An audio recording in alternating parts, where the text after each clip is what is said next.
Okay, I've got another one of these airsoft chats, and this time I've got Kevin, who's our squad leader, CO of our airsoft team, the Patriots. He goes by the call sign name of Chip. I might call him Kevin, or I might call him Chip during the video. So, like, just be aware of each, what I say. Okay, the first question we're going to ask is, what are you doing during this COVID-19 isolation period with their airsoft, concerning airsoft, anything airsoft? Wow. So concerning airsoft, I before this whole pandemic really kicked into effect, I thought and foreseen me being home for a little bit from meetings at work. So I was like, okay, what could I do to better my kit? And I decided to customize and fully build out a G36C with the Titan gate and all just third-party parts from the shell out. So that's what I've done so far. I pretty much rebuilt an old G36. And that's it on the wall there, like behind you on the left, right there. That's that guy. Yeah. Now, This is what did you put in the gun that made it like, what did you update in it? basically the most important parts that I put in the G36C build was a Lone X 8mm shell, and I put a Titan Gate version 3 Advanced in with 14 metal teeth SHS piston. The rest of the parts were new, but just know that the piston and the head were just polymer, and everything else was brand new from the build. Oh yeah, garter gears. Garter gears are the best. What's it Right. what's it shooting like FPS wise? Right now, it's shooting with 0.25 BBs. It's at 325 FPS, and it's shooting just under 25 rate of rounds per second. That's good for indoor and outdoor if you had to use it. Yep, that's what I was going for. All right, excellent. Awesome. Awesome.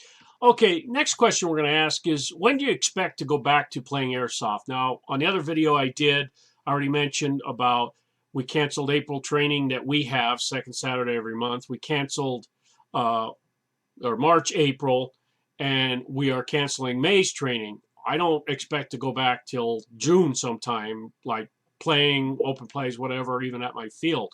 When do you think we're going to be going back to playing airsoft? Well, actually, I'm thinking a little bit differently. I'm definitely thinking that next training will be canceled for us. That would be the May. If everything's going well by May, which seemingly the projections are that we will, I see going back to Patriot trainings in June. Okay. But large scale events, like the ones that have gatherings of 50 members or more, I think might be put off until fall or maybe even for next season. I see a lot of events, and I'll mention like EMR and things like that, are starting up in June. And EMR has dropped all their open plays, so now we're looking at Zulu 24 or trying to find another location that has open plays as well. So the big games I'm seeing all pushed back till June, July, even August. So Yeah, I think it's too early. I really do. Um, I think they should push it back further than June. I know it's a struggle just to skip a year, but it's I don't know. I'm not a take a chance kind of guy. we're both, I, just so everybody knows, me and Chip are both in that like group that is susceptible to getting the virus. I have compromised lungs. He has some issues as well that he doesn't really need to get the virus as well. So, better safe than sorry on some of this stuff. yeah, I mean, I had that national event that I was planning on going to in April, Battle of the Depot. That got pushed back until July, but I'm still pretty concerned about showing up at an event with a couple hundred guys. It's just I don't think that will happen. Yeah. All right. Next question is going to be a little bit of an opinion from both of us. So, what kind of impact will this COVID-19 crisis have on airsoft fields that we frequent? Okay, we already know that EMR that we go to for open plays and some events, they are not having any open plays this year. They are concentrating on paintball, full tilt, to make back the money that he's lost from not being open these first couple of months. So what do you think is going to happen? Uh, well, I only really, I don't know. I know the numbers will be down. The numbers are of participants. That's what I believe. So with the numbers of participants being down, whatever the businesses have to do to accommodate that or adapt to that, I'm not sure. I'm not sure what they're gonna do. Do you think that people will go crazy like the first couple open plays and just swarm to them? Places that I normally got like I hope 50 get 100 now. I hope not. To be honest with you, no offense to the to the company owners, but I just think it's too early to put a gathering that large together and not feel worried about it. Yeah, there are still they're all talking about leveling the curve and all this, but in Pennsylvania, it's still 1,000 plus are getting sick every day, and people are still dying. That aspect hasn't changed, and if a month from now that like getting sick has gone down to zero and dying has gone down to zero, that's a different story. So Yeah, I think it's really gonna come down to coming out with a vaccine. that's true. Once a vaccine comes out, I'd see the general public being more comfortable, and you'll see the numbers start going up. But it's going to make it this whole unfortunate situation is going to have a large impact on people coming out. I think you won't see many new people that may be skittish about coming out to a field and being with large numbers of people. You might still have the hardcore guys that've been around that just need that itch fulfilled, and that might be it. Yeah. Okay, the next question is what do you think of social media aspects of continuing player questions about fields reopening and just playing in general? I know there's a lot of posts that people are like, they want to push the envelope, they want to get out and play, and they want the fields to be open, but there's a lot of things to be considered on that. You know, what's your opinion on this? Uh, well, one, I don't follow any social media on Airsoft. I just follow my local groups. Um, but jumping on people that ask about fields and when they're reopening, I think it's terrible. It's a terrible way to contribute to the community. You should be nice to the guy and try to answer the best you can because the kid or adult is just seeking out information about a hobby. Yeah. Most of the time it is a younger player, and maybe they don't realize the impact of what's going on right now. That Mhm. might be the whole thing right now.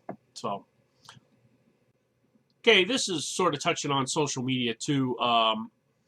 New player questions and requests. I see this a lot where they'll say, "Hey, what gun should I buy as my first starter? How much money should I spend on gear? What goggles should I buy?" Most of the time people are respectful and help them out, but not all the time. So what do you think about if a player asks you for some help on something, you're gonna like try to lay out some good stuff for them. Well, the big point about that is there's some people that won't help out others that are asking questions. Now, I don't go on social media, so I don't get these kind of questions. But if you're one of those people that don't help out new players, I don't want you part of the team. Yep.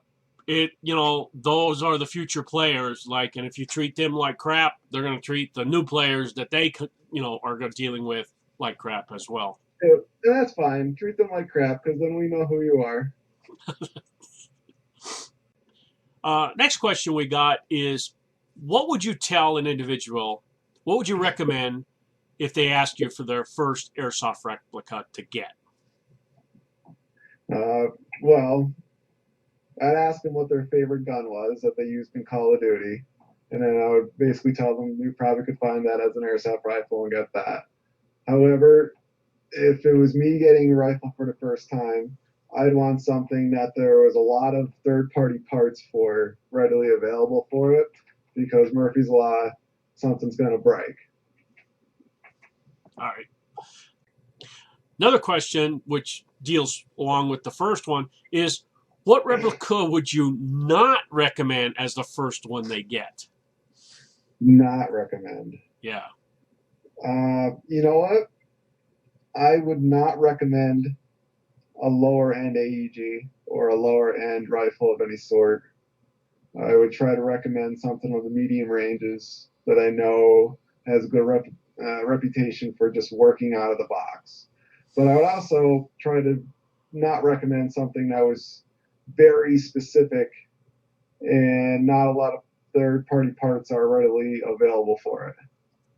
So how do you feel like, like would you give them a cost range, like say under 300, under 200, something like that? The cost range that I think your average AEG should go for would be probably 225 to 300 out of the box. Then you know you have a little bit of quality, and you could probably build off that platform when you want to upgrade. Okay. Excellent. Okay, we're just gonna go off script a little bit here because I did the questions up that I had talked to other people about. How do you think this is going to impact our team, the Patriots? Coming up. I think it's going to have a positive impact.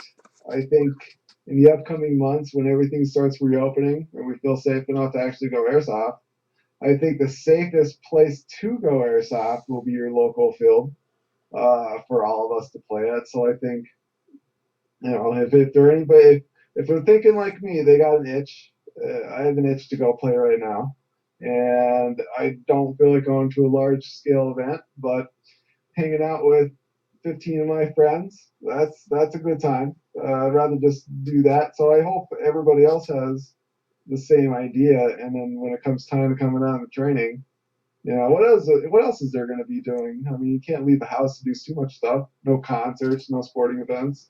I don't think anything with a large scale audience is going to happen. So coming out and hanging out with 15 of your friends to go play airsoft out in the woods, you're already social distancing. You know.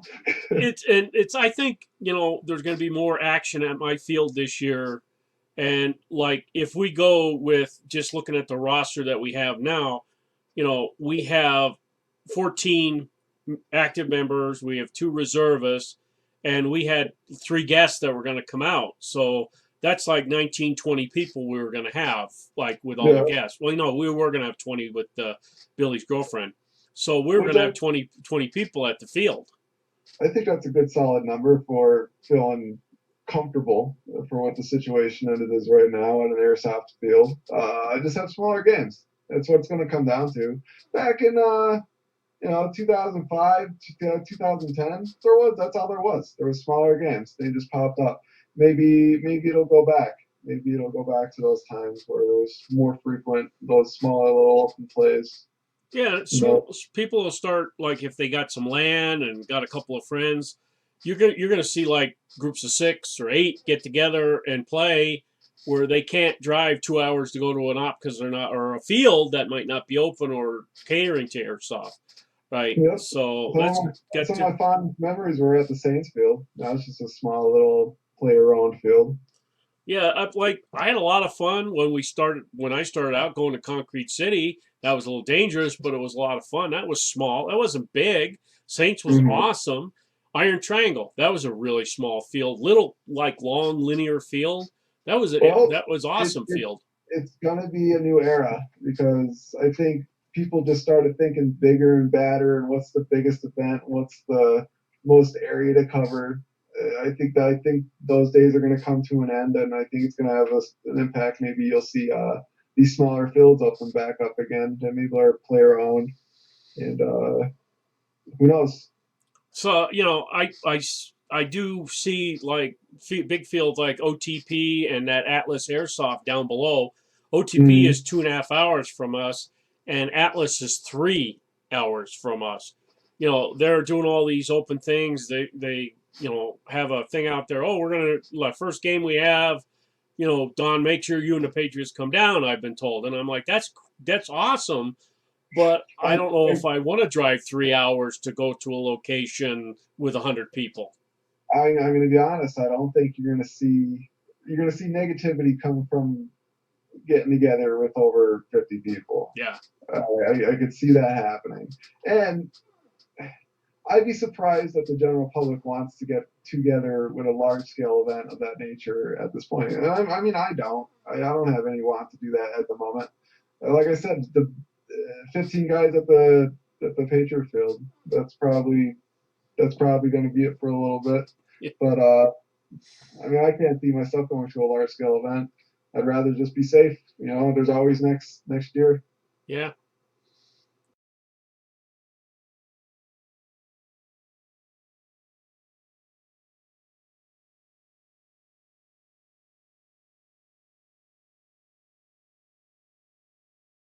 Do I look badass? Yeah, you do. Okay.